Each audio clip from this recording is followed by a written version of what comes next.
Hello guys, this is your friend Naruto Audio Fanfics and we are back with a new fanfic. Which is what if Kakashi and Kurenai adopted Naruto and he was forced into a CRA marriage with Temari, Part 1. And if you enjoy this fanfic then please press the like button and subscribe to my channel for more fanfic like this. And now let's start the fanfic. He had just witnessed the death of the fourth Hokage, a friend, an ally, and his pupil's pupil. Minato just sealed half of the 9 tails within himself, the other half within his son. He told Hiruzen Sarutobi, the third Hokage, to make sure Naruto is remembered as a hero instead of the demon itself, knowing that it will most likely not end up that way. 2 hours after Minato's death he called in all of the Jonin closest to him to decide who gets to raise Naruto. The Jonin that were present were Kakashi Hatake, Asuma Sarutobi, Might Guy, Kurenai Yuhi and Anko Mitarashi. As you know, Minato is dead and I need 2 Jonin to take care of Naruto, his son. Sarutobi said. Instantly he got looks of shock because no one knew that Minato got married and had a kid. How is that Minato's kid? I have never seen his wife or this baby boy. Anko said. I know Anko. He kept this a secret so as not to endanger anyone in his family. Remember, he is the last Namikaze that we know of, and Naruto here is the last Uzumaki. That we know because their clan got massacred back in the land of whirlpools. So as I was saying, who wants to take him home and raise him as their own? Sarutobi finished before 2 people stepped up. Those 2 were Kakashi Hatake and Kurenai Yuhi. Kakashi, Kurenai, are you sure you want to take the responsibility to take care of the 4th Hokage's son? You can't tell anyone who his real parents are, and that goes for everyone here. You are the only other people in this entire village that knows about the connection between Naruto, Minato, and Kushina. So do you accept living and working together to raise Naruto? Sarutobi said. I do, Hokage-san. Both Kakashi and Kurenai said confidently. Then it is settled, you are all dismissed. Sarutobi said. Now to get back to my damn paperwork. How I wish I knew the secret to defeat my longtime enemy. Sarutobi said. Kakashi and Kurenai decided to go to the Hatake compound since it was bigger than Kurenai's place. So where will we put him, Kakashi? Kurenai asked. He can stay in my room that I grew up in. Kakashi replied. You know the outside looks like a dump, Kakashi. Kurenai said. I know, but it's just the outside. Look at the rest of the inside of the house, it's way better looking and in better shape. Kakashi said. I guess you're right. So where will you and ISL? Kurenai started before Kakashi knew what she was going and answered here. You get the bed, I'll take the couch. Kakashi said. Are you sure? I can stay on the couch. Kurenai said, not wanting to upset Kakashi. Trust me, I wouldn't mind sleeping in the same room as you, it's just that we don't know each other on a personal level that much, you know. Kakashi replied. Oh, okay, thank you. Kurenai said. No problem, just make yourself at home. Tomorrow we can go around town with Naruto and act like a couple and get some more stuff for him. We're lucky we got to find his cradle that he uses. Good night, Kurenai. Good night, Kakashi. Kurenai said before sleep took over the house. Both Kurenai and Kakashi woke up to a crying Naruto. Kakashi decided to take care of Naruto and let Kurenai sleep, but she thought the opposite of him. She walked in to see Kakashi singing a lullaby to Naruto. That was beautiful, Kakashi. Where did you learn that? Minato-sensei told me that and said to remember it just in case. I had no idea at the moment, but now I do. He sung this to Naruto to calm him down. Kakashi, come with me. Kurenai said, smiling. What? What do you mean? Kakashi asked. Just come on. Kurenai said, waving him to come over to her. Kurenai took him by the hand and led him into the bedroom Kurenai was sleeping in before Naruto woke them up. She wanted him to sleep in the same bed as her. Are you sure you want to do this, Kurenai? I mean we barely know each other and stuff, you sure you want to do this, Kurenai? Yes, Kakashi, now get in bed. Kurenai said. Alright, if you want to really take this parenting thing to extremes, who am I to stand in your way? Kakashi said. Kurenai said, thank you, Kakashi, and rested her head on his chest to feel more comfortable. Kakashi pulled out one of his Ika Ika Paradise books and Kurenai noticed this and told him to put it up. Kakashi put up that smut. I don't want Naruto to find one of those until he's 18. 12, 18, 14, 18. Fine, 15. Thank you. Wait, no, 8. Nope, too late, Kurenai, 15 it is. End of story. Kakashi said, laughing. So who do you think his godparents should be, Kakashi? Kurenai asked. I don't really know. I want to pick someone really good because Minato was like a father to me since my father died here all those years ago. Kakashi said. I'm sorry, I had no idea, Kakashi. Kurenai said with a sad face. It's okay, you didn't know about it till now, so I don't mind telling you this. Would you telling me how and why he died if there is a why needed? Kurenai asked, not knowing if she was pushing the line or not. How he died? Well, he was leading a mission as an Anbu Black Ops leader. He disobeyed orders and decided to save his friends and comrades instead of abandoning the mission and live to see another day. So he died on the mission. No, when he came back with all of his friends alive, but the Anbu were mad that he didn't just leave them to save his own. No slander with Naruto, Kakashi. Okay. Sorry, I'll try harder next time I get the urge to use any slander. Thank you. And speaking of Naruto, did you put a mask on him? Yes, I actually put on two. Why two? Trust me, when the time comes it'll be funny and you will be gasping for air. Alright, I'll make sure to be there when he does this for the first time. But how is he supposed to eat, drink and breathe through two of those, Kakashi? Easy. Genjutsu. It allows food and water to pass through to eat, and it is made of a very thin but very durable material, allowing him to breathe without any problem. Well, can we see his face that is covered up? Yes and no. Only mothers, father, siblings, and future husbands or wives can see their whole face. All you have to do is ask, otherwise you never get to see it. So could I see it, Kakashi? I don't know, it is family tradition for me to decline, but we are living together and will be for the foreseeable future. On the other hand, we aren't married, so it would break the tradition that has been kept since the clan's beginning. It's alright, Kakashi, but what were you saying about your father and his death? Oh right. Well, when he returned, Anbu stripped him of his title and he slowly fell into depression with the respect he lost, being the white fang of the leaf, and my mother had been dead for some time, so he really did not know how to do anything or what to do. His life just fell apart until he drove himself mad and committed suicide. I was 8 when I came home to find him dead. I had to raise myself until Minato found out and decided to treat me like his own son, so I feel that this is a good way to repay him, since I never got the chance to tell him myself of how grateful I was of him taking me in like his own. It's because of him that I got to be this good. He pushed me harder than Rin and Obito Uchiha to become better than him. I just don't know if I actually have surpassed him, but I will make sure Naruto does pass me and Minato and make the both of us look like nothing. You really want Naruto to succeed, don't you, Kakashi?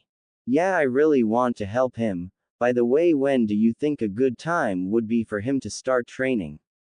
I just wanted to know to see if it matches when I would like to start teaching with him. 5 years, not any younger. What were you thinking? 3. Kakashi replied calmly. Why 3? That's too dangerous for him. Kurenai blurted out. Could you be any louder?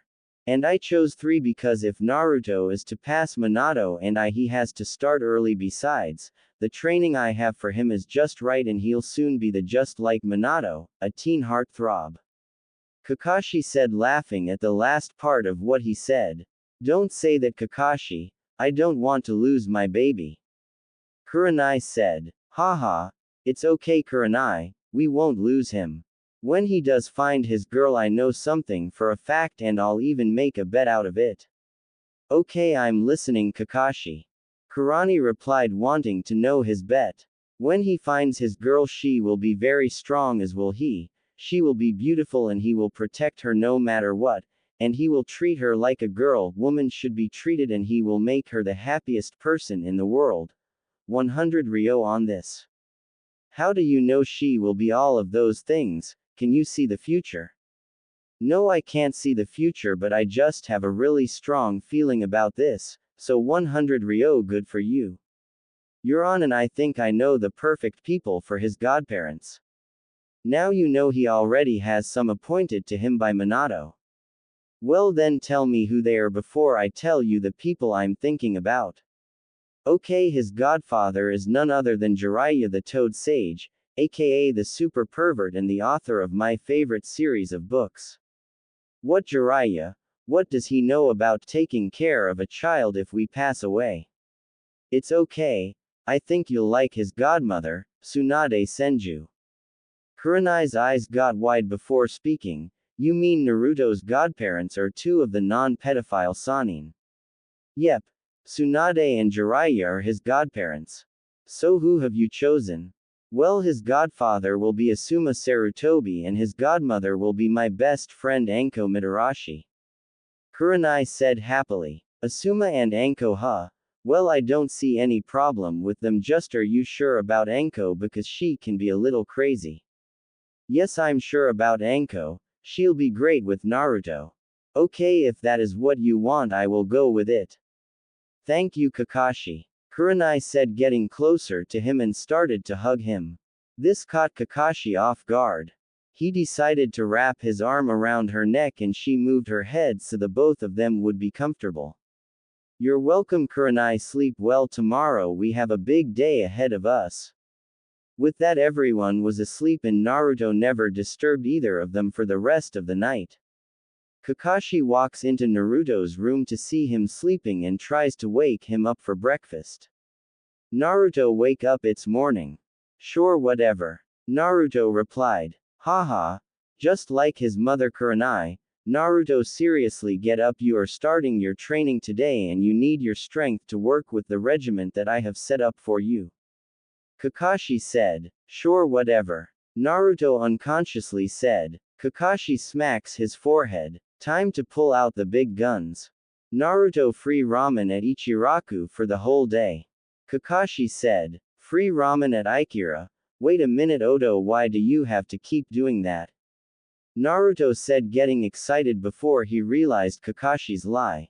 So you get up Naruto now come on. Kakashi said trying not to get irritated. Fine I'm coming, but what type of training are you going to make me do? Naruto said still half tired.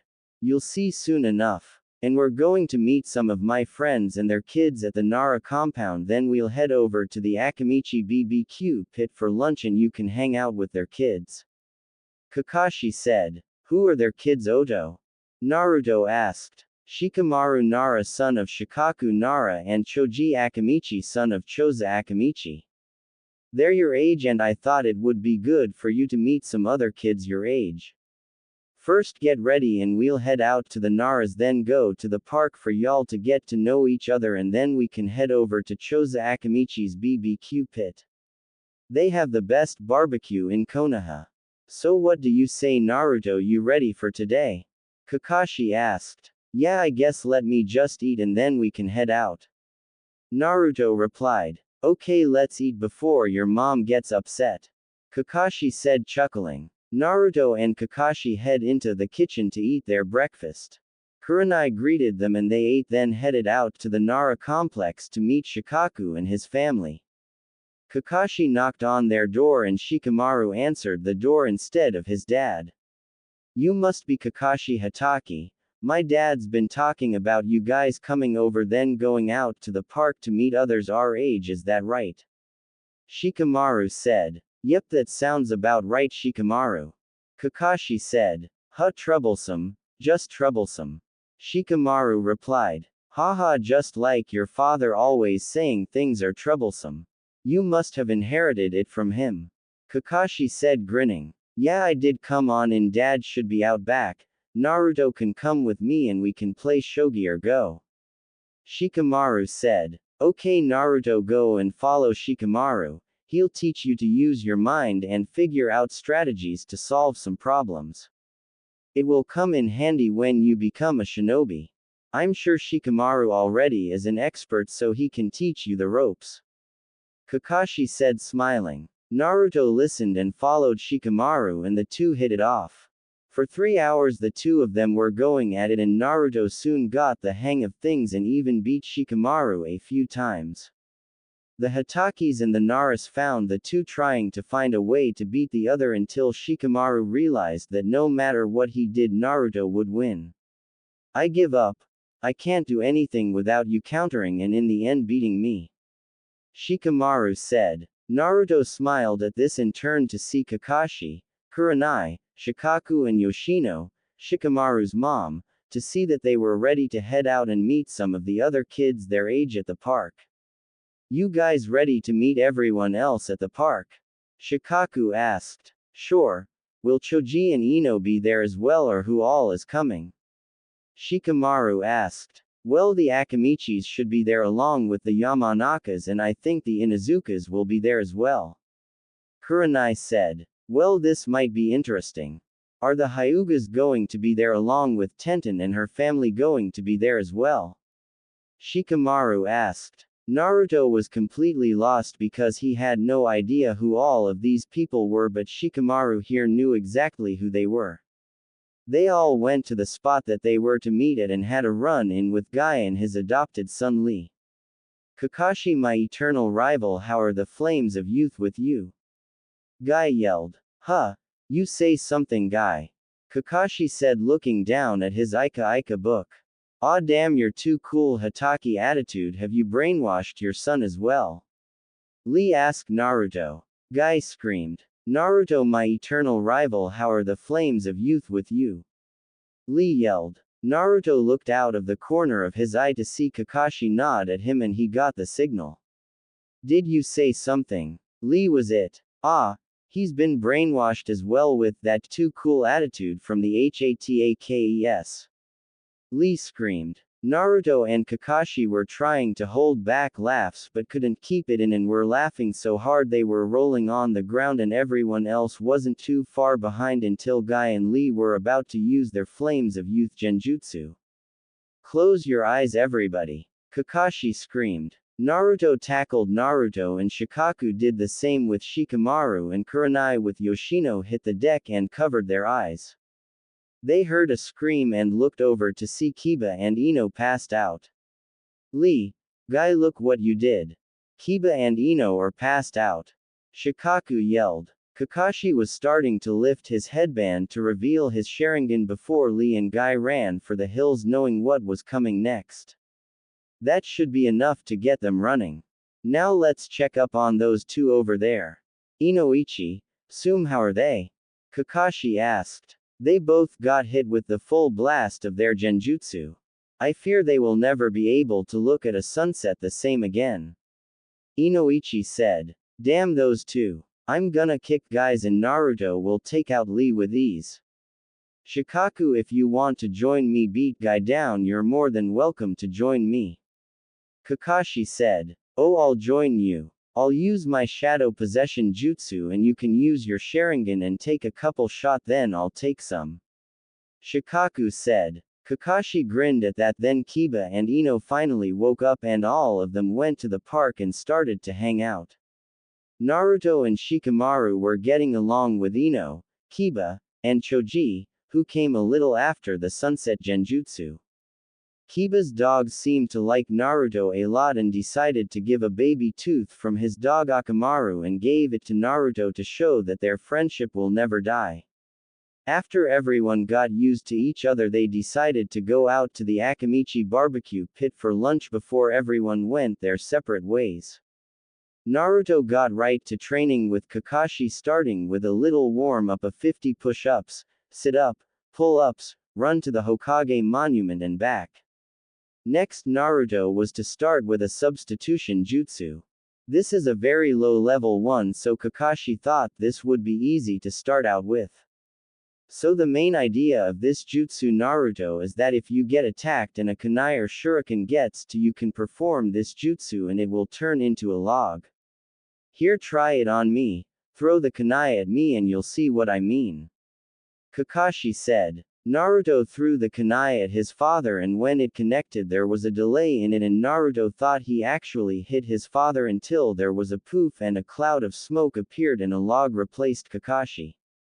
Naruto's eyes grew wide in excitement and wanted to try it on his own. Kakashi told him what to do after he got down his chakra control. Once Naruto got this down, Kakashi let him try out the jutsu, and on Naruto's first shot he got it down perfectly. He substituted himself with a log and then landed a punch on Kakashi's back. Kakashi was very impressed at how quickly Naruto got it down and decided to give him a bit of what he thinks that Naruto can get down at a certain point in time of his life. Naruto, since you got this down so quickly, I think you're ready to start to learn some more jutsus. And at the rate you're going, you could very well pass the fourth Hokage. Who was? Kakashi said, dragging out the last part of the sentence. The greatest of all of the Hokages out village has ever seen. Naruto answered. Correct. Naruto, looks like you've been paying attention. Now for your next jutsu, it's called the Shadow Clone Jutsu. This is where you will make clones of yourself to confuse the enemy of where you really are. If a fake one gets him, he will vanish. Now you can dispel the jutsu to make them go away, or they can be hidden, then they shall go away. So I do it first so you can see and then you can give it a shot, okay? Kakashi said to a smiling Naruto who was in awe of everything that he was learning. Kakashi performed the jutsu a few times so Naruto got the basic idea and told him that different amounts of chakra are needed for the amount of clones that you want to appear in front of you. More chakra for more clones and less chakra for less clones. And there is another thing. Once one of your clones is destroyed, you learn what he learned so you know what to do better next time you charge in for an attack. So go ahead and show me what you can do. For now, give me as many clones as you can produce. Kakashi said, not expecting the amount Naruto threw at him. Naruto channeled a ton of chakra and out-poofed 100 clones that weren't duds, they were exactly like Naruto. Kakashi's eyes grew wide, not knowing that Naruto was going to be able to master his first two jutsus with so much ease, and Naruto wasn't even suffering from chakra exhaustion, which isn't common for a kid his age. Hey Kurenai, come look at what Naruto did. Kakashi said, not taking his eyes off of what Naruto just accomplished. Kurenai walked out back and saw 100 shadow clones that looked exactly like Naruto and was in complete shock at this. Naruto, honey, did you do this all on your own? Kurenai asked, amazed at what her son just did. Normally a jutsu like this would be considered extremely hard for someone his age, but Naruto seemed to have no trouble at all. Naruto, why don't you dispel the jutsu and work on some genjutsu with your mother for a little while? When you're done, come and get me and I'll start your taijutsu training. Kakashi said, going inside to try and finish his Ika Ika Paradise book. Okay Naruto, do you know what genjutsu is to start off? Kurenai asked. It's an illusion that you create to strike fear into an enemy or opponent. Naruto replied. Yes, that is correct. Now this is how you can perform a genjutsu, Kurenai said. This goes on for about a year with Naruto learning some new jutsus, getting better at starting up some strategies with Shikamaru, hanging out with Shika, Kiba, Choji, Ino, Neji, Tenten, and Hinata, and not caring about being around that emo scum Sasuke and his stupid pink-haired baboon fangirl named Sakura that follows him everywhere he goes. Every day Lee would try and challenge Naruto to some challenge of battle, but every time Naruto would deny, saying he was already on his way somewhere. And every day for dinner he would go to Ichiraku's ramen shop with Kakashi and Kurenai. Tsuki always loved when Naruto would come saying that he was his #1 customer and the ramen was always on the house. Hey Oto-san, when can I start learning some new jutsus? I'm getting tired of doing the same ones over and over again, but it's so easy, can't I learn something new and harder? I mean, come on, I learned my first 2 jutsus on my first try. Is there any other jutsu you can teach me? Naruto asked, wanting to a yes from his parents. No, you are learning jutsus that not even your friends are probably doing right now. For now, come up with different combinations and strategies to make it absolutely perfect. Like I said, I'm sure most of your friends haven't even started training like you have except in their family jutsus. For Shikamaru, the shadow possession jutsu, Neji and Hinata with the gentle fist style, Tenten with her mass arsenal of weapons, and lastly Kiba with Akamaru. Kakashi explained to Naruto. What about Choji and Shino? Naruto asked. Ah yes, I forgot about them. Well, Choji most likely won't start until he's around the academy age, and I would think Shino would be the same as Choji. So you have a head start on all of them. You should be proud. Besides, none of their parents know about our training. Kakashi said, not looking away from his bowl of ramen. Naruto's eyes got big, not knowing that his friends had no idea he was training harder than all of them. Wait, what about Ino? Do you think she has started? Naruto asked. Hard to say, Inoichi can decide on that. Anyone else you forgot? Kakashi asked, smiling through his masks. Oh, that emo prick Sasuke and his stupid fangirl Sakura, along with that pale kid Sai. Sasuke probably has only learned one jutsu and it's not that good. But if you want a jutsu to learn, I have a special one for you. Want to know what it is? Kakashi asked, smiling. Yes, please tell me, Oto-san. I need to learn another jutsu. Naruto asked, begging. Well, here it is. It's called Leaf Village Secret Finger Jutsu, 1,000 Years of Death. Kakashi said, smirking, looking at his kids smile through his masks. Every day for the next year or so goes about this same exact way until Naruto is about 5 or 6. Naruto is now a 6-year-old boy still living in the same house he has been living in since Kakashi and Kurenai took him in as their own child. Kurenai and Kakashi have realized that they have had feelings for each other and they have let those feelings grow, and now they are both married and living just fine. Naruto continues his training to become better than his father and the 4th Hokage, seeking to be the next Hokage. So right now Naruto is training, and then Hiruzen Sarutobi summons Naruto and his family for an important matter that cannot be delayed any longer if the peace between Konoha and Suna is going to happen. Nice work, Naruto, keep it up. Don't stop until you put a dent in the dummy. Kakashi said, looking at his son go to work on the wooden dummy he made for Naruto to increase his close combat skills. Right. I'll put a dent in this thing before the day is over, I promise. Naruto shouted. Then with one last punch Naruto made a huge dent in the wooden dummy and actually knocked it down. The dummy itself weighed about 150 pounds and Naruto was only 60 pounds. Kakashi looked up from his Ika Ika Paradise book to see that Naruto made a huge dent and knocked it over. Naruto looked over to Kakashi and gave him a smile, still in the stance he was in when he knocked over the dummy.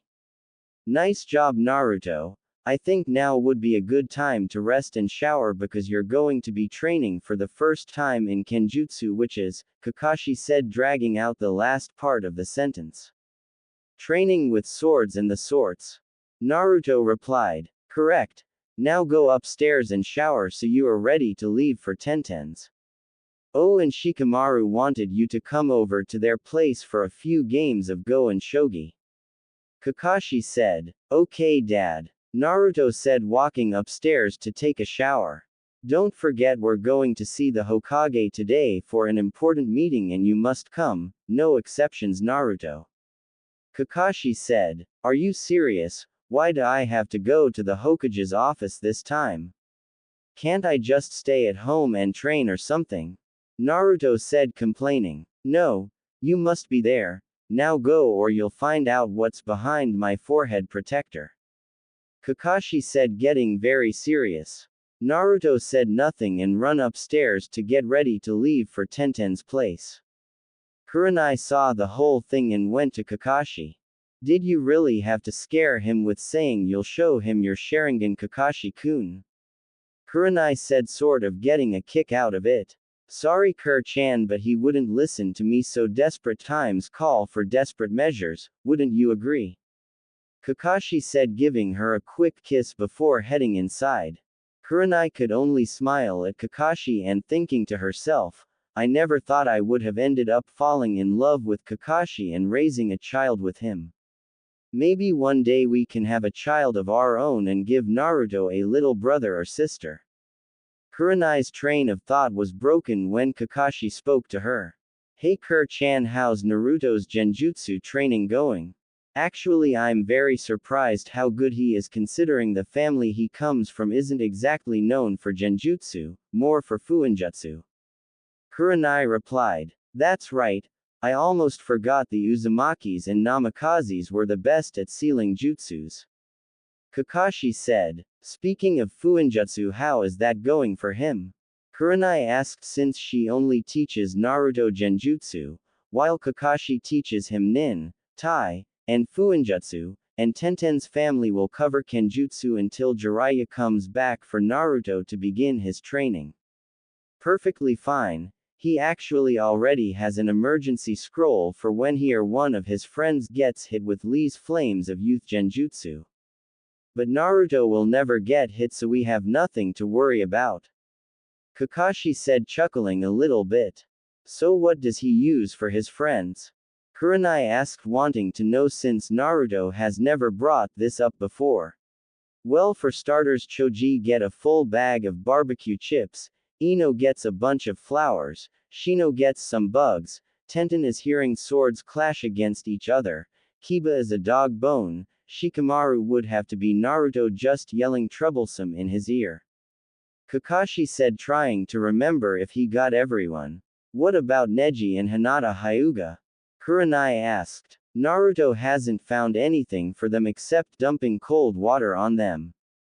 Kakashi said. 30 minutes. Time skip. Naruto is now training with Tenten in kenjutsu using katanas. Naruto and Tenten were going at it like they were enemies in a real battle. Both Naruto and Tenten were nearing the end of what they could put out, and soon Naruto beat Tenten with his sword at her neck, showing that he's won the battle training session. Tenten was a little upset that she lost because she is the best at kenjutsu, because that's her specialty, and she got beat by someone who was on their first day of kenjutsu training. Tenten admitted defeat, and as a reward for Naruto beating her is that she let him keep the katana used for free and even gave him a sheath to hold his katana. After a few minutes, Naruto headed over to Shikamaru's to train his mind. Then he got delayed by Lee wanting to get a challenge out of Naruto, but of course Naruto declined. Naruto, my eternal rival, I have a challenge for you and you can't decline this one because the flames of youth burn bright in the both of us. Lee said. Huh, you say something, Lee. I'm actually headed to Shika's place for Go and Shogi. Naruto replied calmly. Aw damn, that too cool, smooth talking Hatake attitude of yours. H. Lee screamed and started his flames of youth genjutsu, and luckily Naruto dodged it, but someone unfortunately got hit with it. All Naruto heard was a scream from a girl. It was Ino. She almost got hit with the genjutsu before Shikamaru stepped in front of her to take the full blast of it. Shikamaru, you idiot, why did you have to do that? A tearing up Ino said. Ino, what happened to Shika? Naruto said, running over to her, said to inspect Shikamaru of how bad he got hit. The lazy idiot jumped in front of me when I didn't notice Lee about to use his flames of youth genjutsu and he got the full blast. Ino said, on the verge of crying. Hey Naruto, what the hell happened here? I heard a scream and a bright flash and knew it was Lee. So did anyone get hit? Kiba asked, running to see what had happened. Yeah, Shikamaru here got hit protecting Ino from the blast and he got the full thing. Have Akamaru lick him a few times, I think I got something for him. Naruto said. Got it, Akamaru, you know what to do, give Shikamaru here a few licks then let our brother take care of the rest. Kiba said to Akamaru. Akamaru barked in response and gave Shikamaru a few licks then let Naruto go to work. Naruto pulled out a scroll that had something in it that would wake up each of them if they ever needed to. For Ino it was flowers, Choji is a bag of barbecue chips, Shino is some bugs flying around him, Kiba is a dog bone, Tenten was the clanking of new weapons, and Shikamaru was a recording of his mother nagging him. As for the Hyugas, Naruto hadn't figured out something for either Neji or Hinata, and he didn't bother with Sasuke or Sakura, that stupid pink-haired baboon fangirl. He only got things for his friends. After Naruto played the recording a few times, Shikamaru started to come to his senses hearing the recording over and over. Finally, after a few minutes, Shikamaru woke up to see his friends looking at him and one Ino about to start letting the waterworks show begin. What the hell happened to me? Last thing I remember was stepping in front of Ino so she wouldn't get hit with that sunset genjutsu. Shikamaru said. Yeah, well, that's exactly what happened. You took the full blast of that genjutsu to protect Ino. She screamed. We rushed over and finally got you to wake up thanks to my Flames of Youth remedy scroll. Naruto said with a grin that couldn't be seen because of his mask. Thanks Naruto, I really owe you one for getting me back and running. And Ino, please make sure you know if Lee is around you and is about to blast his jutsu again, I seriously don't want to do this again, okay? Shikamaru said. Okay Shikamaru, I'll try to do what you say. Ino said, starting to cry. Ino practically tackled Shikamaru and thanking him a million times for what he did, and Shikamaru had no idea how he was supposed to react to this. Naruto caught sight of this and started to chuckle a bit, and Shikamaru only thought one thing, troublesome the two of them. Okay, I'm alright, no need for crying or anything. Next time Lee does this to any of us, we beat his. Everyone cool with that? Shikamaru said, trying to change the mood lingering over everyone's head. Naruto looked at his friends and knew what they were thinking. Of course we're okay with that, they don't call it revenge for nothing now, do they, Shika? Naruto said, giving an eye smile. Alright, everyone can go back to what they were doing, or you can join Naruto and I at my place to play some Go or Shogi. Shikamaru said. Everyone shrugged in agreement and didn't see any harm in going with Shikamaru and Naruto to hang out for a while, so the group headed over to the Nara compound, where they went straight to the back, after greeting Shikaku and Yoshino, to watch Naruto and Shikamaru play a few games before challenging their friends to a few rounds. That whole day Naruto only lost once, and that was the first game to Shikamaru. After that he won the next 3 against him before cruising against his friends. Shikamaru only lost 3 games, all to the hands of Naruto. He also cruised past his friends. The only way any of them won was by beating each other. Right before the next game could start, all of the families for the boys appeared. Kakashi was the first to speak to them all. Naruto, Shikamaru, Choji, Kiba, Shino, you and your families have been invited to the Hokage's office for a very important matter that could solve some village issues. Your presence is requested at once. The Naras, my wife and I can all escort you there. Kakashi said. Everyone but Naruto looked at Kakashi with stunned faces. None of them knew that he and Kurenai had actually tied the knot.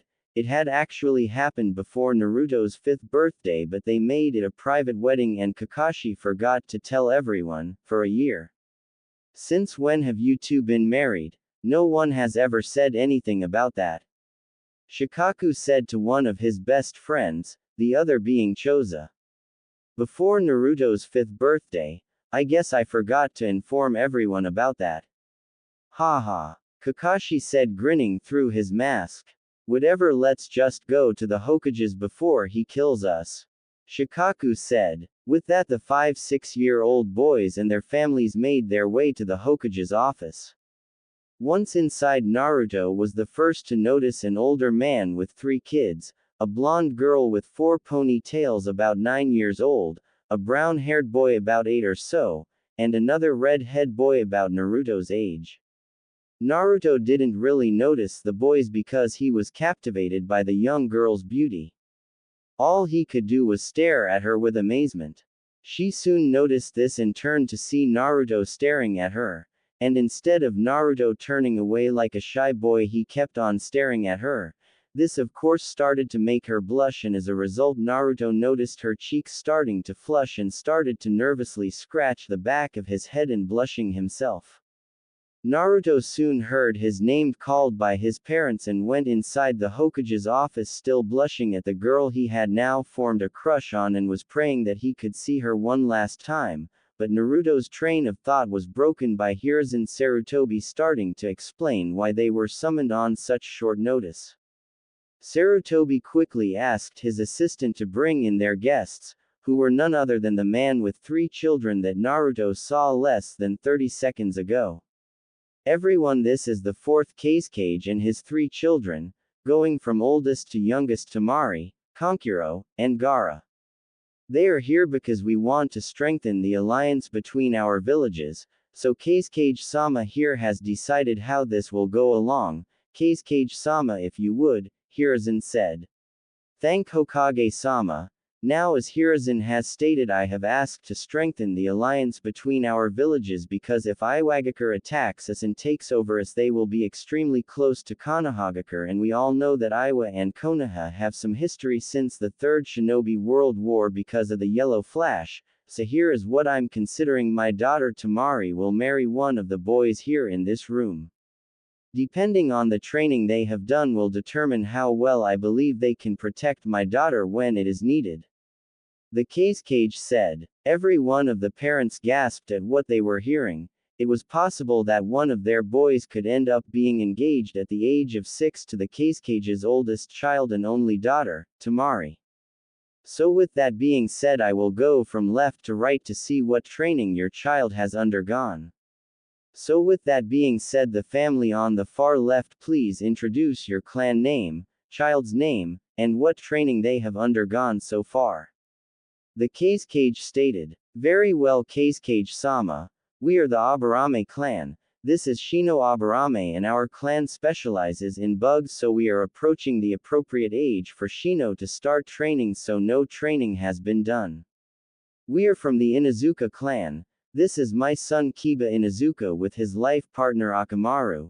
We specialize in using dogs as our personal teammate until we are put on a team. The dog also is a bodyguard for its overseer.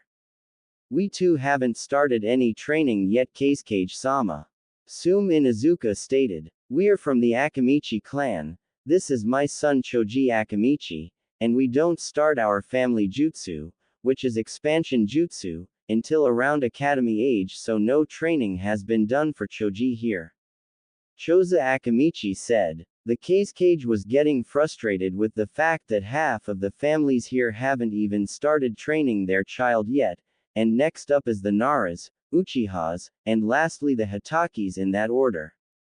We come from the Nara clan. This is Shikamaru Nara, and he has started a little bit of our family jutsu which specializes with shadows. He has also become a genius in coming up with strategies in Go and Shogi, and even beat me in a couple of games. And that's impressive because if we should go to war, I'm the lead strategist. Shukaku said. We are from the Uchiha clan. This is my son Sasuke Uchiha. He has started to learn some of our family jutsu, including some advanced ninjutsus for his age. He has also awakened the first stage of his Sharingan. I think that is sufficient enough, seeing as we are the most impressive and most elite clan here, Kazekage-sama. Harusomo Uchiha said. Well, a Sharingan user is very good protection for my sweet Temari. The Kazekage started. I have made my decision on who shall marry my daughter, Temari. It will be Sass. The Kazekage started to say before Hiruzen interrupted him. Now hold on Kage-sama, there is still one family who hasn't introduced themselves to you and I think their history will surprise you. Hiruzen Sarutobi said. Fine, let's get this over with so my daughter can find her husband. The Kage said. With that the Kage looked at the yellow-haired boy, then moved his whole body to show that Naruto was his full attention. Then Naruto glanced at Kakashi, who nodded at Naruto, and Naruto nodded back at his father. Looking at the Kage, then his daughter Temari, he gave her a wink, which didn't go unnoticed by the Kage, of course. I am the heir to the Hatake clan. My name is Naruto Hatake. The name may sound familiar because my grandfather was the White Fang of the Leaf, my father his son, me the grandson. I am currently at mid-D level Genjutsu, high-D low-C Nin and Taijutsu. I have started Kenjutsu today and won my first match against Tenten, who is a weapons protege. I have also mastered the Shadow Clone Jutsu and Substitution Jutsu on my first try. My warm-ups have consisted of 100 push-ups, sit-ups, and 25 laps around the entire compound. Naruto said without phasing. Everyone looked in surprise at what just came out of Naruto's mouth. They knew Naruto would be a good ninja at his age but not a genius. The Kage was still trying to put everything together until he finally found his voice again. My decision has been made. The boy or man that will marry my daughter is Naruto Hatake. Cheers broke out for Naruto as his friends surrounded him congratulating him. Then Temari walked up to the group and Naruto's friends backed up and Temari gave a quick kiss to Naruto's cheek which made him blush. Hey, Naruto, could you take off your mask for me? Temari asked. Naruto's friends leaned in closer to see if they would finally get to see what was under Naruto's mask. Sure, Naruto started with his friends getting grins. When we go home I'll take it off. Naruto said, starting to laugh at his friends' expressions. Okay, I'll wait until then Naruto, Temari said smiling. I know you'll wait Tima-chan. Naruto said grinning right back at her. Temari started to blush at this and then all of the kids were brought back into reality by Kakashi. Why don't you guys all go to Akamichi's for a celebration dinner? Konkuro, Gaara, you're welcome to join us. You are now our friends, allies, and you're a part of our family now. Kakashi said. Wait a minute here, I'm supposed to marry Temari, not that doby over there. Sasuke yelled in anger. It's done Sasuke, get over it, I'm marrying Temari and that's final. Naruto yelled back at him. Fight me right here, right now. I win, Temari marries me, if you win things will stay as they are now. Sasuke said. Deal. Naruto immediately said back at Sasuke. Everyone cleared out of the way and the Kage whispered something into the Hokage's ear which made him laugh a little bit. I bet 25 Ryo Naruto wipes the floor with this Uchiha. The Kage said. Haha, agreed. Hiruzen replied. Kakashi said only one thing to Naruto before the fight would start. Naruto, 1000. Kakashi said smiling. I was going to do that either way, Dad. Naruto replied with an evil grin on his face. Sasuke was the first to make a move and Naruto easily dodged his attack and was suddenly behind Sasuke. Kakashi was probably the only one who caught what Naruto did because his speed was off the charts. If he kept increasing his speed at a steady pace he could surpass the 4th Hokage in speed. Everyone gasped at how fast Naruto was. Then Naruto said one thing before performing his secret weapon. You should never let your enemy get behind you, Sasuke. Leaf Village Secret Finger Jutsu, 1,000 years of death. Naruto screamed and Sasuke flew into the ceiling making a huge crater in it before falling on his head on going out cold. Everyone in the room including the two Kages along with Temari, Konkuro, and Gaara were trying to hold back laughter but couldn't after Kiba started to bust out rolling on the floor. Soon everyone was following Kiba and everyone, not including the Uchihas, had tears in their eyes from laughing so hard. Holy shit Naruto, that was so awesome, ha ha ha ha. Kiba said, trying to contain himself but failed in the end. After everyone stopped their laughing, Kakashi spoke up. Okay kids, go on and head over to the Akamichi pit for dinner.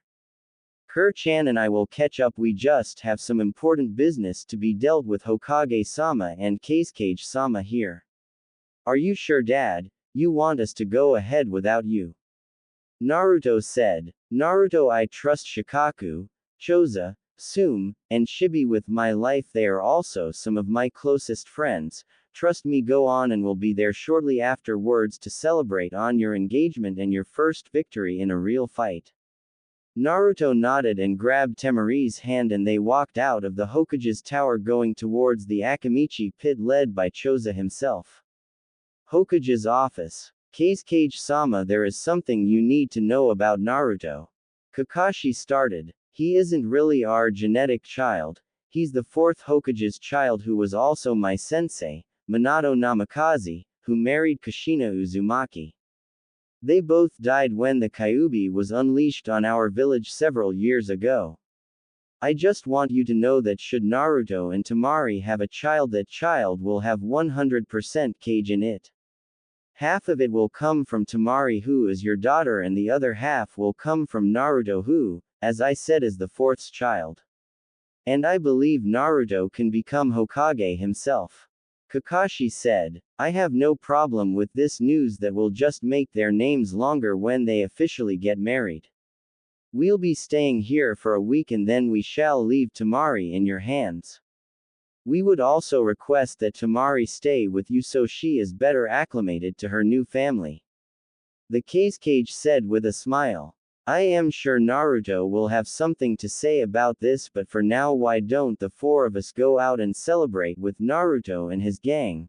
We can even get the Yamanakas, Hyugas, and Tenten's family if they would like to join us. Hokage-sama, would you mind going after the two Hyugas for me while Kur-chan goes and gets Tenten, and I'll get Inoichi and Ino to join us, and if you run in Guy or Rock Lee, don't tell them of our get-together. Okay. Kakashi said, worried at the last part. We know, Kakashi, just hurry up and go get our friends, Naruto is waiting, you know. Hiruzen said. With that they all left and the Keisuke quickly ran for the Akamichi pit. 15 minutes later. Everyone was at the pit and celebrating Naruto and Temari's big day.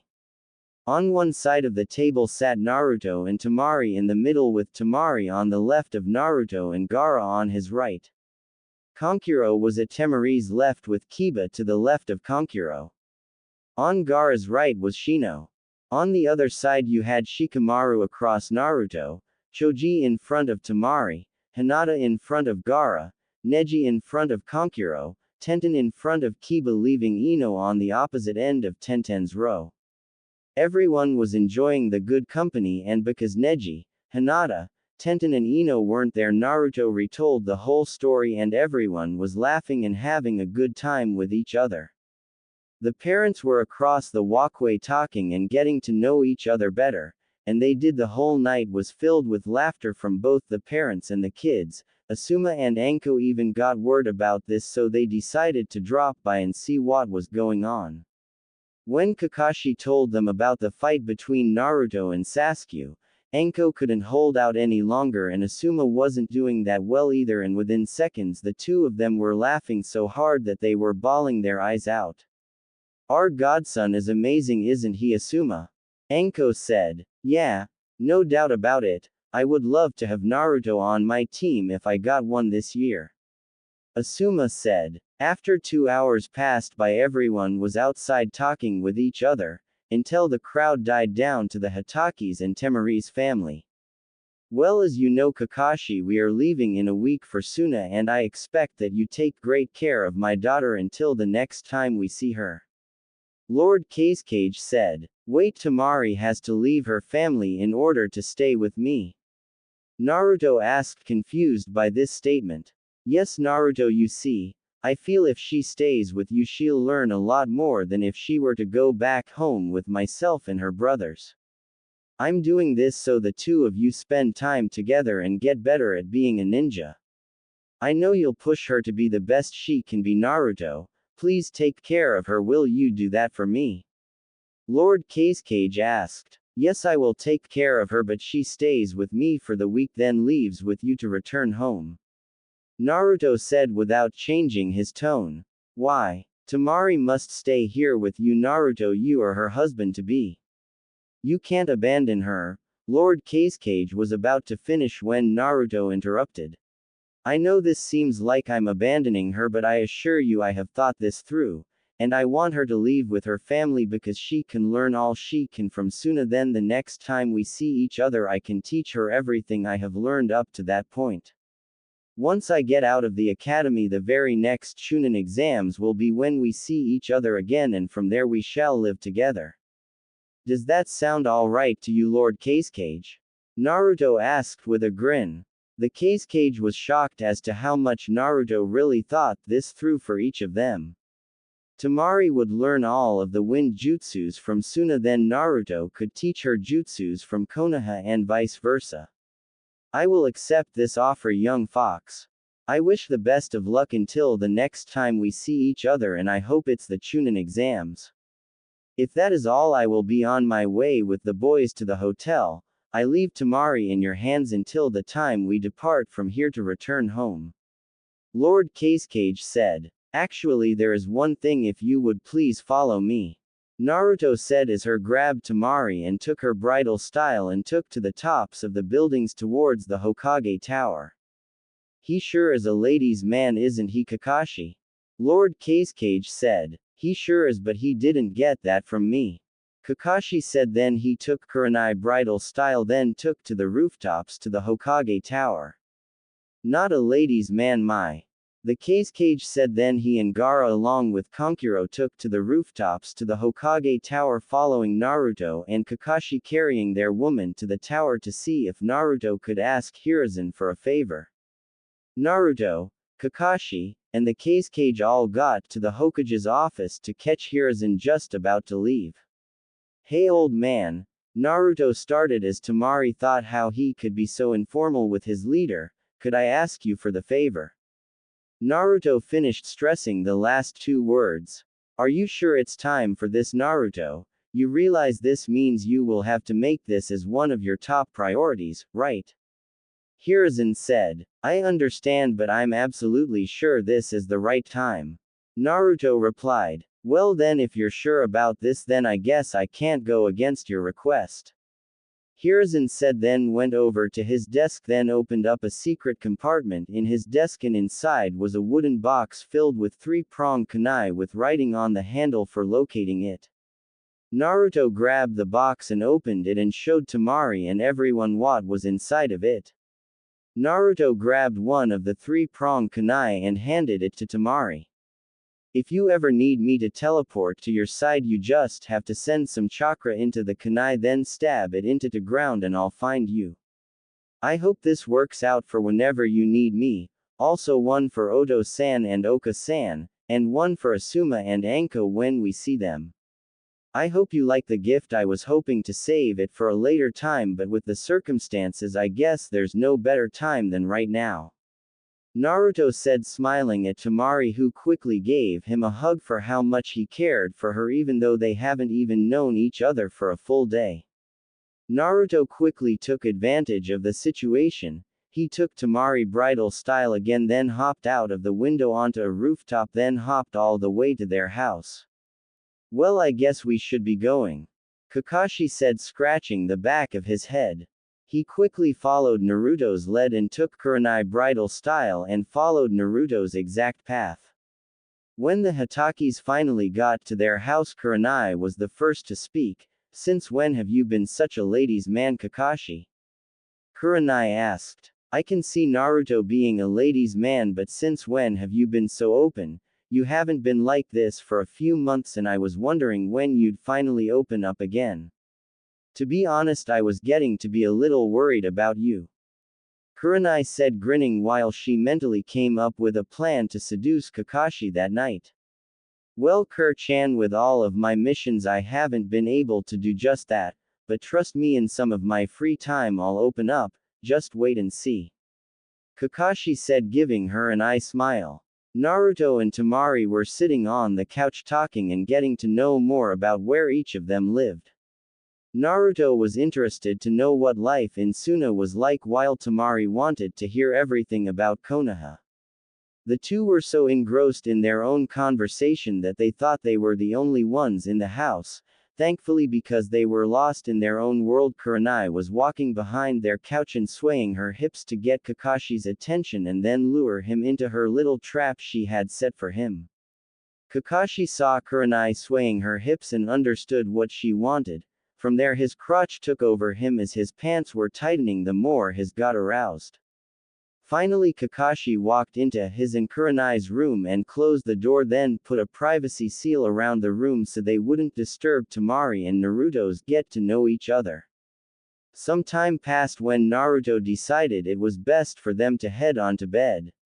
Naruto went ahead and led Temari into his room, although this was against Kurenai's request for them to not sleep together. Naruto climbed in bed only in his undergarments, while Temari had her own little nightgown. Once the two were in bed, Naruto wrapped his arm around Temari and she rolled into him and laid her head on his chest to hear his heartbeat. Even though this was her first night with her boyfriend, fiancé, she loved hearing his heartbeat and using his developing arm as a pillow. The two of them were like that for the entire night without being disturbed. Later that night, when Kakashi got done knocking up Kurenai, they both walked into what was supposed to be Temari's room to see how she was doing until they saw no one in the bed. Both of them quickly had fear in their eyes until they checked Naruto's room and saw them sleeping together in peace. Kurenai was about to cry and didn't want to leave that sight, but Kakashi somehow got her away from Naruto and Temari's room and brought her back to their own room, where Kakashi spooned Kurenai for the rest of the night. Time skipped to end of the week when Temari leaves for Suna. The rest of the week had been great for everyone. Everything was peaceful and no one ran into Guy or his son Lee. But the reality hit Naruto harder than running into a wall of bricks being pushed by train. He was so sad that Temari had to leave because they were getting so used to each other's presence. Naruto had taken Temari out on a couple of mini dates to the movies, and Kakashi let Temari train with Naruto and try to teach her everything she could learn while she was staying with them. But the truth was that Temari had to leave, but Naruto felt that he would be seeing her sooner than the Chunin exams in 6 years that will be held in Konoha. Everyone said their goodbyes and Naruto and Temari were the last to do so. Naruto pulled out one of the 3-prong kunai and handed it over to Temari with great care. "Whenever you need me, I'm only a kunai away, Tima-chan. I want you to remember me whenever you look at this kunai. I'll truly miss you, Tima-chan," Naruto said with a smile. Since everyone from the leaf that was present was behind Naruto and Temari's family was facing the road ahead of them, Naruto decided to do something that could have been considered trashing the Hatake tradition. Naruto quickly took off his 2 masks to show Temari his face for her first time, as she forgot to tell Naruto to take it off the entire week. This will be her first and last time, for a while, to see Naruto without his masks on. Temari was just staring and thinking to herself how lucky she got to be able to marry this young stud. Temari had no idea what she was doing and leaned in to kiss Naruto, and he did the same, leaning into her, and they kissed for the first time and both soon felt heat rushing up to their cheeks, before Naruto broke the kiss, pulled up his masks and whispered something only Temari could hear, "I will always love you, my sand princess." Temari started to blush wildly before she whispered something back to Naruto, "And I will always love you, my golden fox-sama."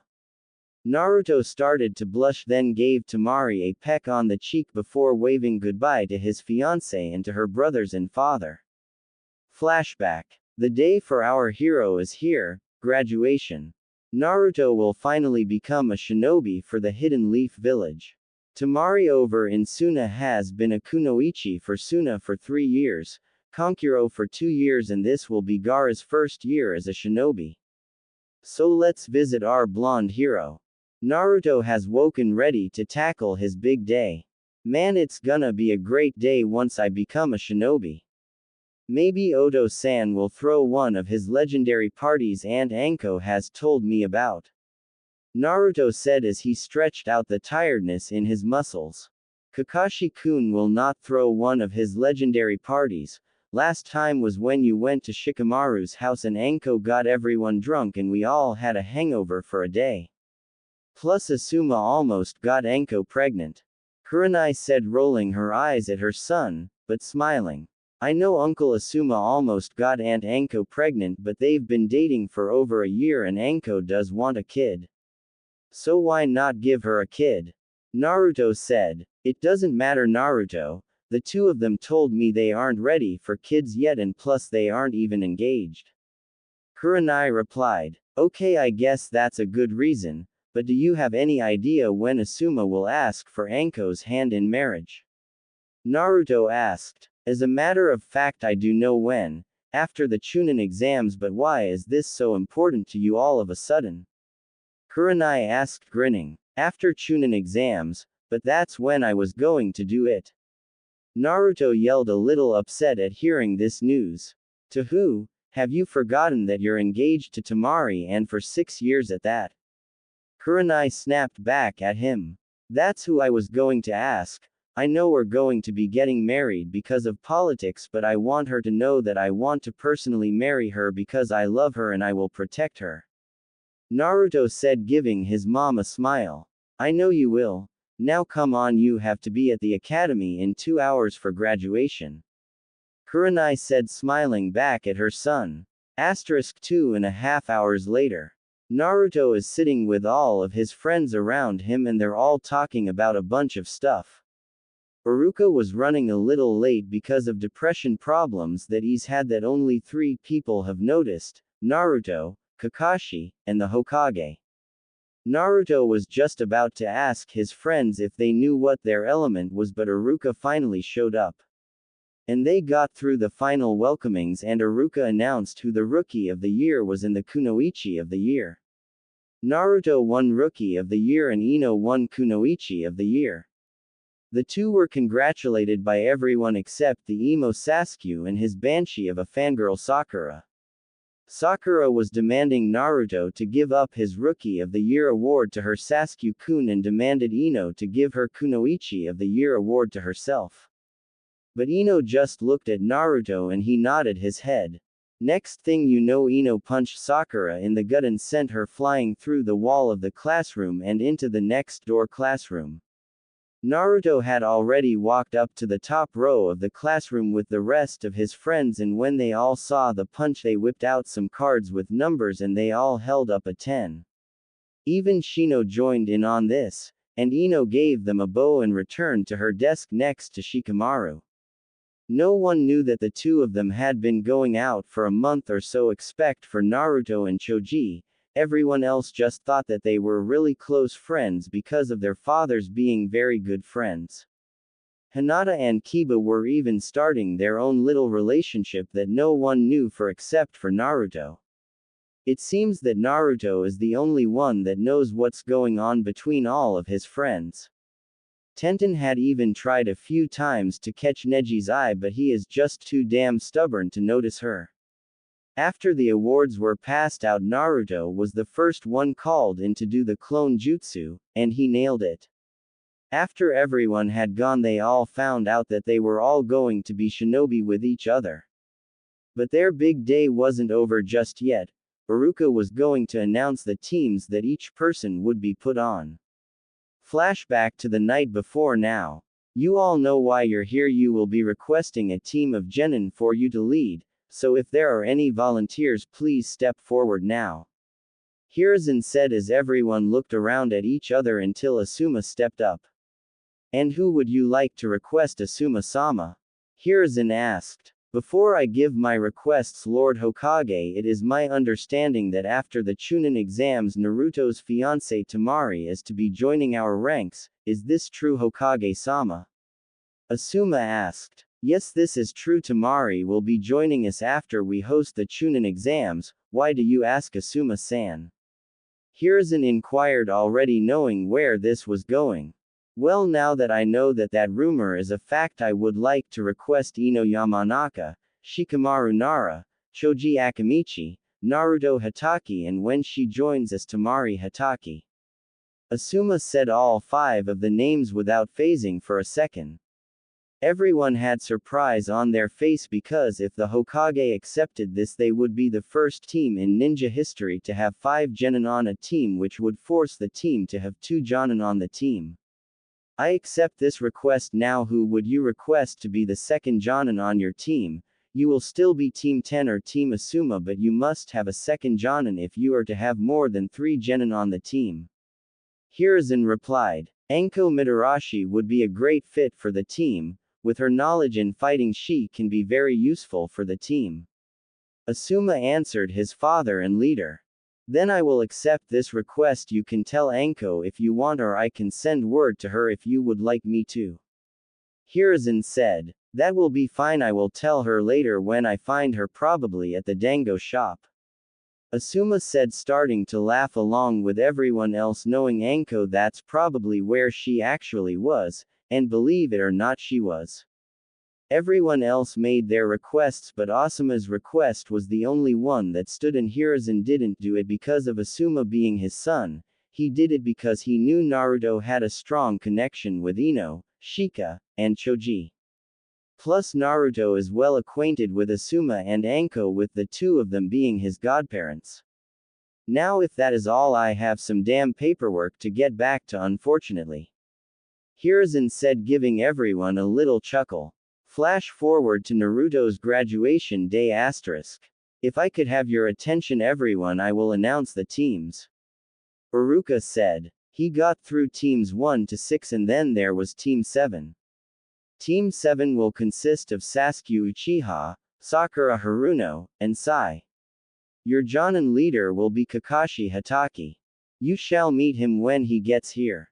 Iruka said. So moving on to Team 8, Hinata Hyuga, Shino Aburame, and Kiba Inuzuka. Your jonin leader shall be Kurenai Hatake. Iruka said, then got on with Team 10. There is already a Team 9, so Team 10 will be with the following: Ino Yamanaka, Shikamaru Nara, Choji Akamichi, and Naruto Hatake, along with another Kunoichi who won't be joining you for another 6 months. Your jonin leaders, and yes, I said leaders, will be Asuma Sarutobi as the main leader and Anko Mitarashi as the secondary leader. Asuma has requested for you 4 to go to the top of the roof for your team meeting. Iruka said with tears starting to fill his eyes up. To think that you kids are now ninja makes me so proud. Iruka said, full out crying now. Everyone rolled their eyes and Naruto was the first to hop out the window to head up to the roof, followed closely by the Ino Shika Cho trio. The 4 young genin got to the top to find Asuma and Anko finding out a place to do their training. Anko suggested training ground 44, or the Forest of Death, but Anko liked to think of it as her personal backyard. Asuma thought they should go to training ground 10. Both of the lovers were so focused on finding a training area that they never realized their genin team arrived. Why not train at both areas? Shikamaru asked. Asuma and Anko looked at each other and mentally slapped themselves for not thinking of that at all. We didn't put that into consideration, pineapple hair. Anko snapped back. You 2 are troublesome. Shikamaru lazily replied to Anko. Just like your father always calling everything troublesome, so why don't you start by introducing yourself? Asuma said. Fine, my name is Shikamaru Nara, my likes are Ino, Go, Shogi, and eating at the pit and cloud watching. My dislikes are losing to Naruto in Go and Shogi, and troublesome people. My dream is to be the best Nara known and raise a family.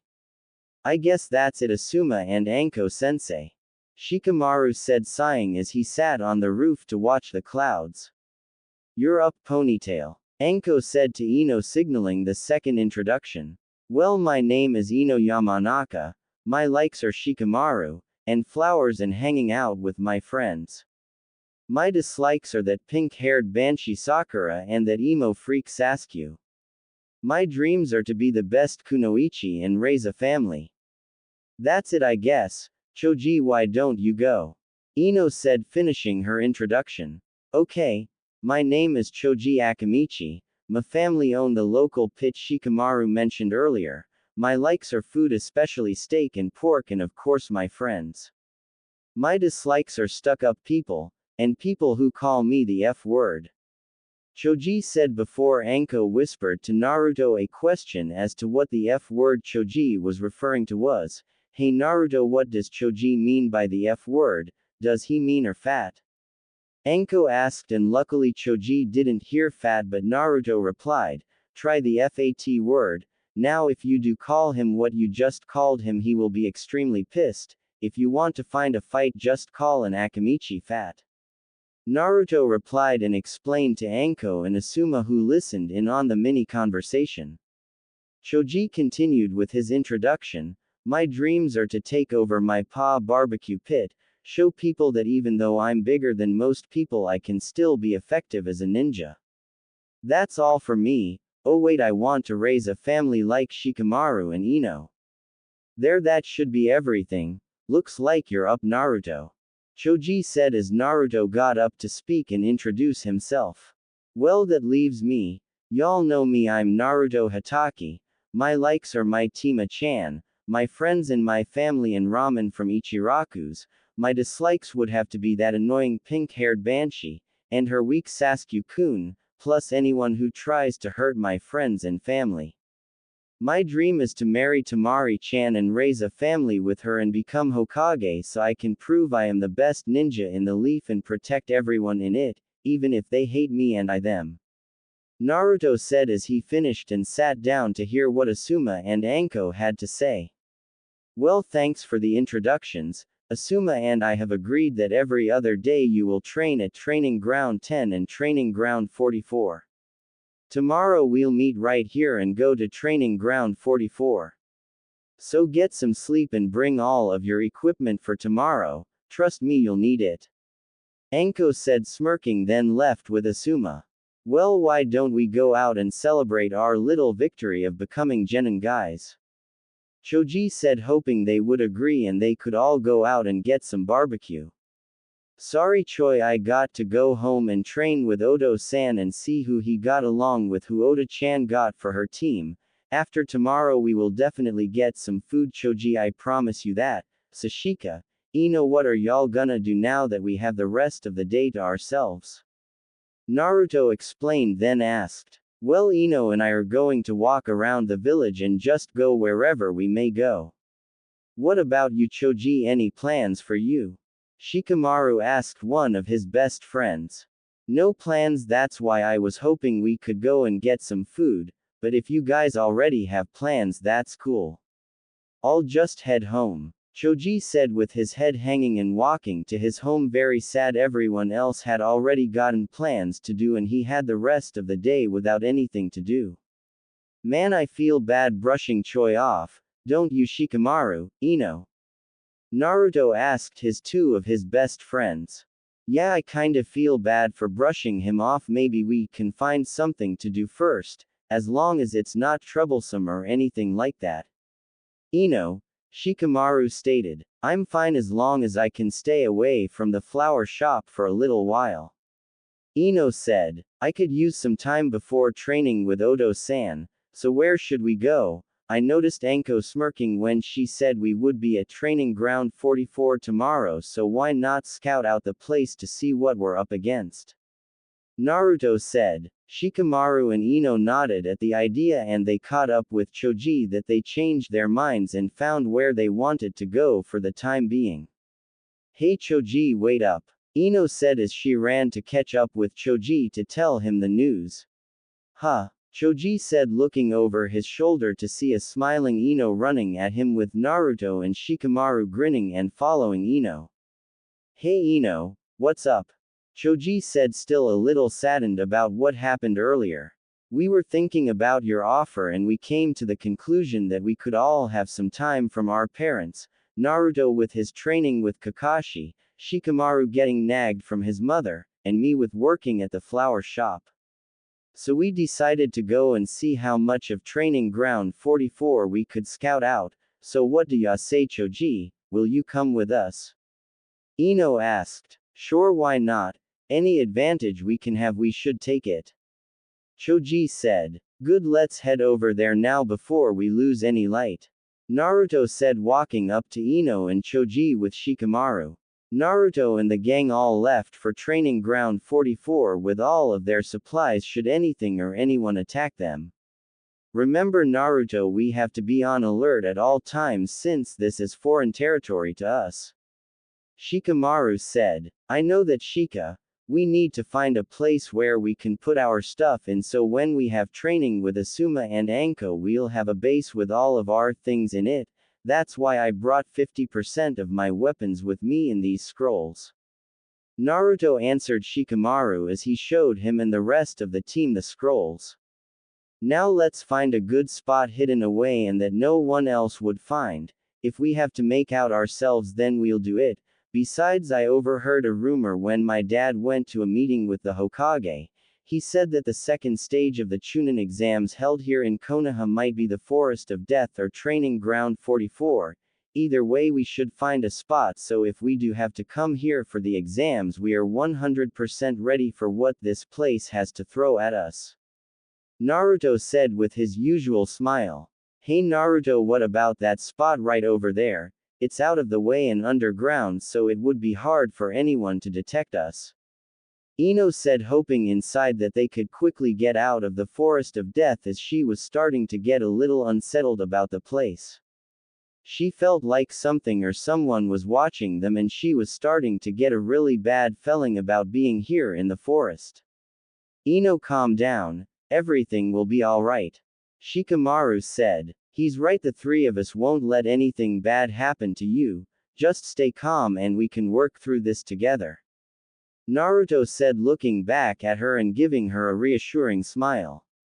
I'll send down a clone to scout out the place. If it's big enough, we may be able to put more than just weapons in there. Naruto said as he sent down a clone to check out the place and make sure that everything checked out. The rest of the team sat on branches surrounding the area with their backs to the possible hideout spot in case Ino's feeling of something watching them was correct. Unfortunately, it was as a giant snake that was at least 25 featuring from one side of its head to the other, and around 45 to 50 featuring long, with two razor-sharp fangs. Spread out, get enough room between each other and let me come up with a plan. Shikamaru said. You heard him, spread out. Naruto shouted. Shikamaru got into his signature thinking pose and almost instantaneously came up with a plan to take down the snake. Guys, we're going to call this counter-attack Hataki. Ino, get ready with your mind destruction jutsu. Naruto, get ready to make some clones. And Choji, be ready to use your family's partial expansion jutsu when I give the signal. Shikamaru yelled to the rest of his team. What about you, Shika? Choji asked. I already have that under control. Shadow Strangle Jutsu success. Ino now. Shikamaru yelled out, giving order after order. Right mind transfer jutsu. Ino yelled as her soul went into the snake and her body collapsed on a tree branch. Naruto now. Use your shadow clones, give this overgrown snake the beating of a lifetime. We don't know how long Ino can last inside the snake. Choji, get ready, you're almost up. Shikamaru continued to give out orders. Right. Multi-shadow clone jutsu. Naruto yelled and 1,000 Narutos jumped at the snake. Guys, execute the Hataki barrage. Naruto yelled and his clones knew exactly what to do. The clones created a chain link of themselves and grabbed Naruto and threw him in the air. Next, a clone flew above him and flipped him to where he was facing the ground. The dispersed. Another clone was quick behind him and channeled chakra into his hand, then grabbed the real Naruto and threw him towards the snake at great speed. Naruto was spinning and kicked the snake right behind the head, leading with his heel, Hataki barrage. Naruto yelled as he connected his attack on the snake, Once the blow connected, the dust and dirt on the ground made a huge cloud that even the Hokage who was looking out of his office window saw, and he soon took off to see what was going on. His fear was that Orochimaru had returned. Naruto landed on the ground and dispelled all of his clones, and Ino left the snake's mind right before the blow. Damn, that took a lot out of me, Naruto said with his right arm covering his stomach and his left arm slung over Ino, who recovered rather quickly. Choji breath finish breath it, now. Naruto yelled, wanting this to be over with and return home after they placed all of their stuff in their hideout. I'm on it. Partial expansion jutsu. Choji yelled as his hands grew to enormous proportions. Ah! Choji yelled as he was going to crush the snake's head by clapping his two huge hands together, but was suddenly stopped by a voice. Wait! Came the voice. Choji immediately stopped the motion of his hands and looked around to see where the voice was coming from, and it was coming from the snake that Choji was about to smash its brains out. Choji, hold up, I think I know why this snake can talk to us and we can hear it, Naruto said as he approached the snake without the help of Ino. There are only two people that have the snake summoning contract. Now are you Anko's or her former S-class missing nin sensei Orochimaru? Choose the wrong answer and it will seal your fate, Naruto said with ice and brutality in his voice, something none of his friends had ever heard from him, not even his best friends with him right now. I am a summon from Anko, that not traitorous bastard Orochimaru. I was summoned by Anko to guard this forest. I saw your chakra signature and thought that you were an enemy, so I came to attack, but now I see that you know Anko. Please do tell as to how you have come to know her. She is on the wild side at some times, so I'm curious as to how a 12-year-old boy and his friends would know her. The snake said. Well, for starters, she's my godmother, but I call her Aunt Anko, and secondly, she's going to be our sensei alongside her boyfriend Asuma Sarutobi, Naruto said. I can't believe she's actually settling down and finding a mate. Is he good to her? The snake said, dragging out the last part to get Naruto's name. Naruto Hatake, and yes, he's been very good. Anko has told me that Asuma is the first guy to ever want to have a relationship with her that doesn't involve 24/7, and he doesn't care about her past because he knows that she had absolutely nothing to do with it, Naruto said. At the local dango shop, Achu, went Anko and Asuma as they looked at each other curiously. Looks like someone is thinking about us, aren't they, Anko? Asuma said jokingly. I guess so. I wonder who it could be, Anko said as she tried to think of who it could possibly be. Back with Naruto. Yes, I know about that. She's told me the last 3 men she went out with only wanted to go out with her because of her quote-unquote huge tits, or huge rack. The men only wanted to have with her, and while she did enjoy it at some times when she was stressed out and it was the best stress reliever she had beside masturbation, she didn't feel like she was truly being loved and appreciated. I hope this Asuma person can not only please her in bed but out of bed as well, the snake said. Oh, I'm sorry, how rude of me. My name is Midora, Anko's personal summon. And who are your friends, Naruto-sama? Midora inquired. Please, just Naruto will be fine. This is Ino Yamanaka from the Yamanaka clan, Naruto started. Pleased to meet you, Midora, Ino said as she bowed, paying her respects to Midora.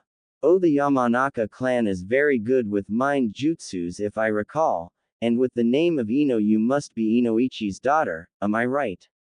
Midora asked, laughing a little bit. Yes, that would be correct, Midora. May I ask how you know my father? Ino asked. Why don't you ask your father for that story? Ask him for the first time we met each other, he'll know what I'm talking about, Midora said, winking at Ino and laughing a little bit. This over here is Shikamaru Nara, hailing from the Nara clan, Naruto said to Midora, introducing Shika to Midora. Pleased to meet you, Midora, Shikamaru said in his usual bored tone. Ah, Nara, you must be very intelligent if you are from the Nara clan, and by the way you look I would have to guess you got all of your father's genes. Shikaku Nara, yes. Midora said, smirking a little, knowing that she was absolutely correct. You know my father. Is it the same story as the one for Ino Midora? Shikamaru asked. Yes, indeed, it would be Shikamaru. And you? You must be Chose's boy. Tell me, what's your name, young Akamichi? Midora said, shifting her attention away from Ino and Shikamaru to Choji. I would be Choji Akamichi from the Akamichi clan, as you have already deduced, Midora. And I'll go out on a limb saying that you know all of our parents from the same mission or event, is that correct? Choji asked Midora. Yes, that would be correct, except for the fact that I never met the White Fang of the Leaf's son in person. Anko has only mentioned or told me about him, so you would be the first Hatake I have ever met, and I am certainly pleased to meet you, Naruto Hatake. So if I may ask, what are the four of you doing out here? Midora continued on with the conversation. Wait, hold up, Shikamaru interrupted. Forgive me, but could you tell us how you met our fathers? Shikamaru asked. Of course. You see, your fathers were still Chunin and Anko was already a Jonin, so she led them on a mission and we got into a fight with Orochimaru. Anko summoned me and your fathers were terrified from seeing me the first time. Anyway, after the fight each of your fathers had a huge crush on Anko. First was Shikaku, but soon found love in another woman and they broke up.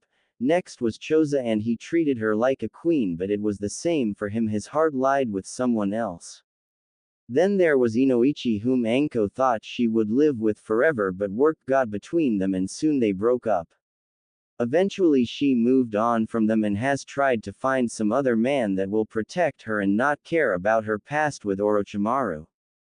Midora said before Shikamaru cut in. Was it our fathers who slept with Anko 24/7, or were there 3 other men who did that?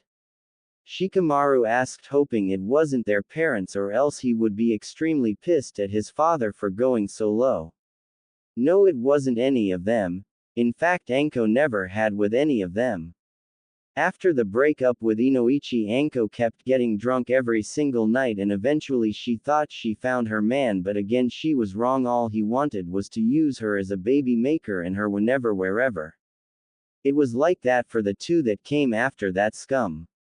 I will tell you, Anko told me she did enjoy getting every night, and being driven to an orgasm, but she never truly felt loved, so she promised to never fall for a man, but seeing as she's dating again, your sensei must be a very worthy man to spend time with her. How long have they been going out, Naruto? Midora asked. For about a year or so. I'm pretty sure Asuma is going to ask for her hand in marriage, but I don't know when. Naruto lied to everyone there. He knew damn well when Asuma was going to ask, but he kept it a secret, knowing the time will come. As for why we're here, Anko-sensei told us to meet her here for tomorrow. Any idea why, Midora? You are her personal summon after all. Naruto said. No, I have no idea. Midora lied right back at Naruto.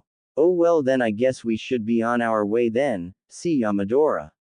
Naruto said before his team leapt into the trees and waited for Midora to leave the area so they could put their weapons in the new base that one of Naruto's clones had scouted out while they were talking. How's the place, Naruto? Choji asked. Perfect, Choji. We'll put all of our stuff once Midora is out of sight.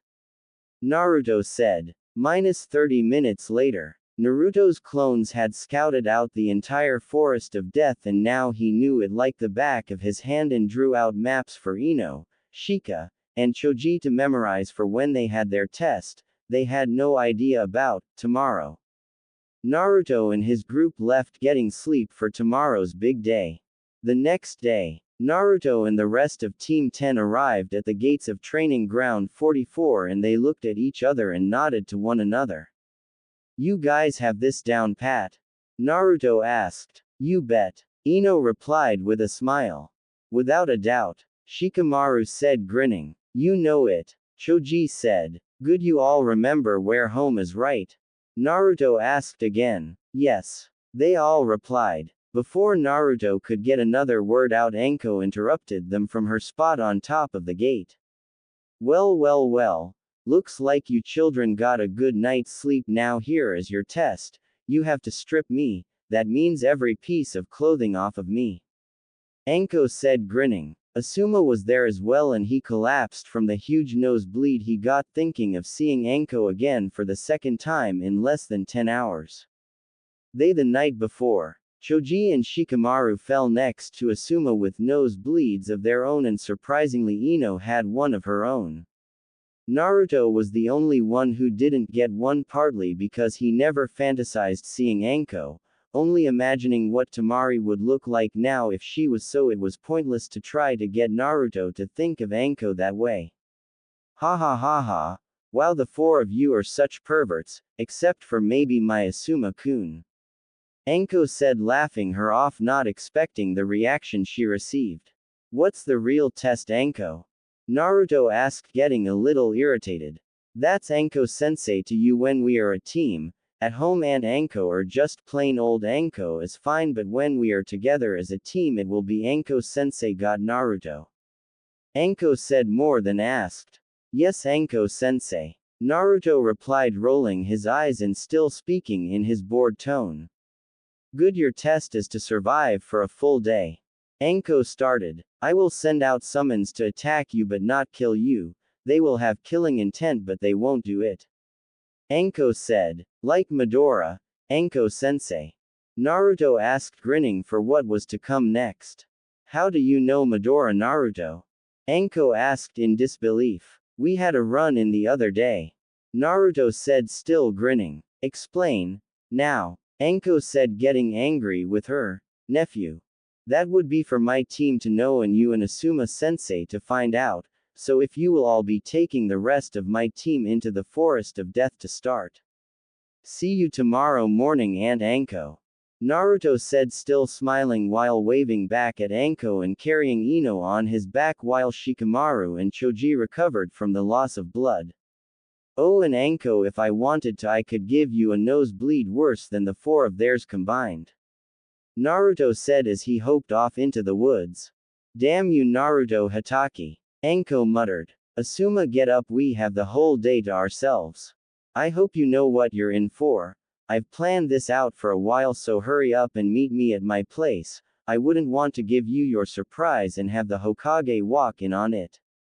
Anko said smirking hoping to get another nosebleed from Asuma.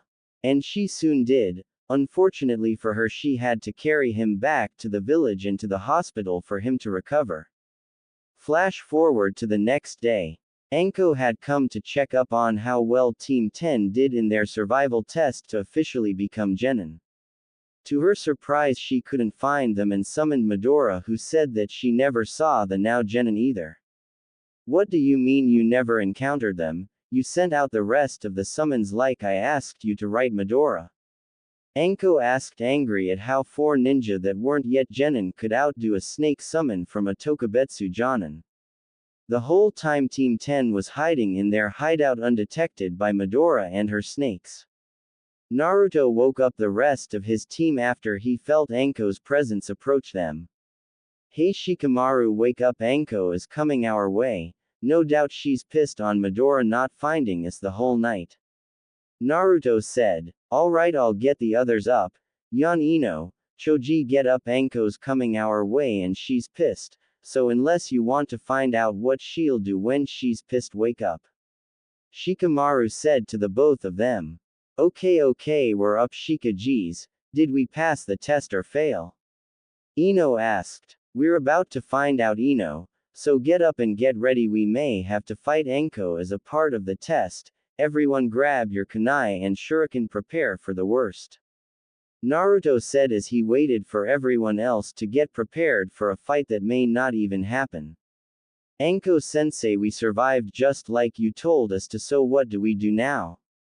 Naruto said acting as normal as possible. Where the hell have you four been? Midora couldn't find you even when she sent out snakes of her own. Where the hell did y'all hide for 24 hours? Anko screamed at them somewhat impressed that Midora could never find them in a full day's time. Well, we found an opening underground and we checked it out to see if we could all stay there, and we could actually fit 35 to 40 people if there was an emergency like an invasion. Naruto replied to a very impressed Anko. Really, 35 to 40 people? How the did I not find this? Anko said, thinking out loud to herself. Yeah, Naruto even put up half of his weapons supply in there, the rest are at Tenten's in the house. We even brought out non-perishable foods for whenever we may need to use this place, but I doubt we'll have to use it for an emergency. Shikamaru said, joining in on the conversation. I have to admit I'm impressed with you four, and as a reward you are all promoted to the level of genin. Anko said with her grin spreading from one ear to the other. I see, Shikamaru started, we were never really genin until we passed this test. The test at the academy was to see if we were smart enough to be a genin. This test, Shikamaru was interrupted by Ino, and this test was to see if we were actually capable of being a genin. Ino said, finishing up Shikamaru's thought, while she smiled at him knowing she sort of got him pissed off, but he shrugged it off knowing it was Ino just trying to play with him. Correct again. You guys really are the best from the academy, but you guys do have both the shinobi and kunoichi of the year, so how do you not have a kick team like yours? Plus I'll let you in on a little secret about the team assignments. Anko said, drawing the attention of all four now genin level ninja as they wanted for Anko to continue before their heads blew up from the anxiety. Asuma was the only one that got his requested team. He requested for Ino Yamanaka, Shikamaru Nara, Choji Akamichi, Naruto Hatake, and lastly Temari Hatake. Naruto's eyes grew wide when Anko said the last part, cause he almost forgot that after the Chunin exams Temari would become a Leaf Kunoichi, and live with him full-time.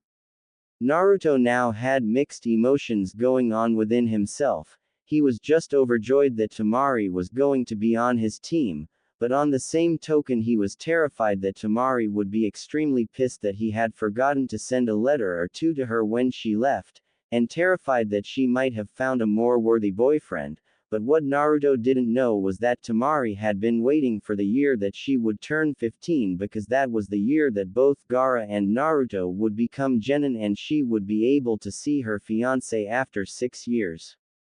She wondered how much he had changed, if he was ripped, tall and handsome like she thought he would be. And she would be correct.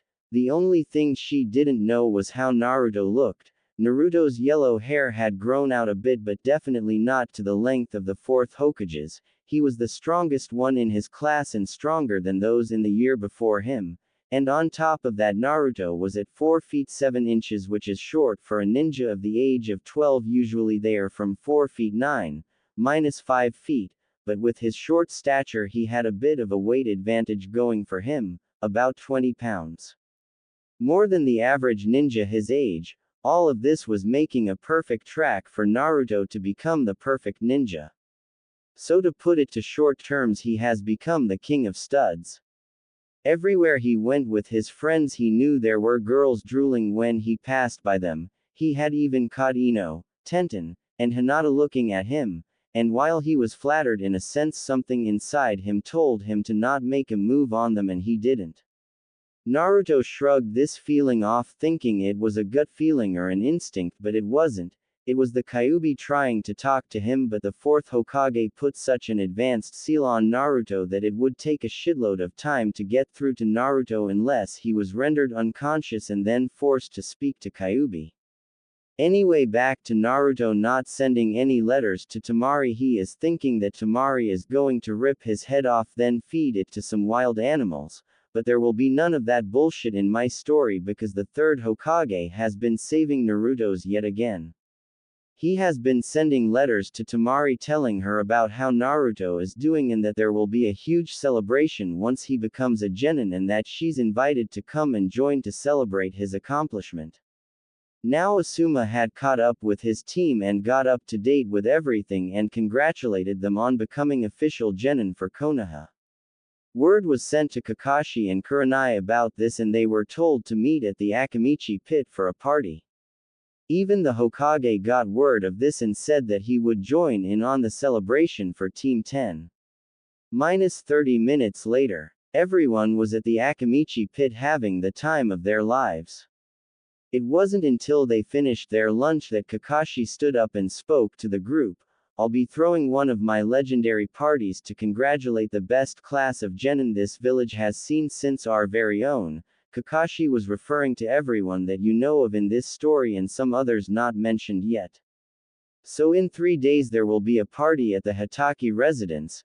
Don't worry about food and drinks, we got that covered. And Choji, yes Kakashi-sensei. Choji asked, looking confused as hell. I have asked Choza to cater barbecue to the house, so I know you'll enjoy the party.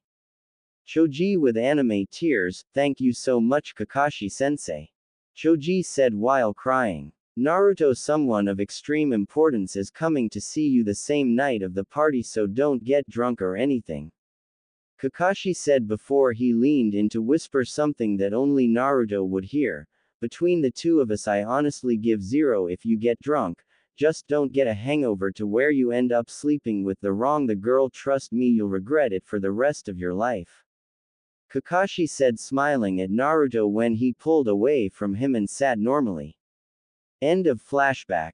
Naruto had a confused look on his face but just decided to go with the flow. Everyone was having a good time making jokes, and just relaxing with doesn't happen too much when you become a shinobi for any hidden village, but then someone that only the Hokage was expecting walked in. Hi, I'm here for the Team 10 celebration. Hokage-sama invited me. Sorry I'm late. Temari said, drawing the attention of Naruto. Wow, she's so beautiful, but I feel like I've seen her before, but where? Naruto thought. Ah, Temari, how nice of you to join us.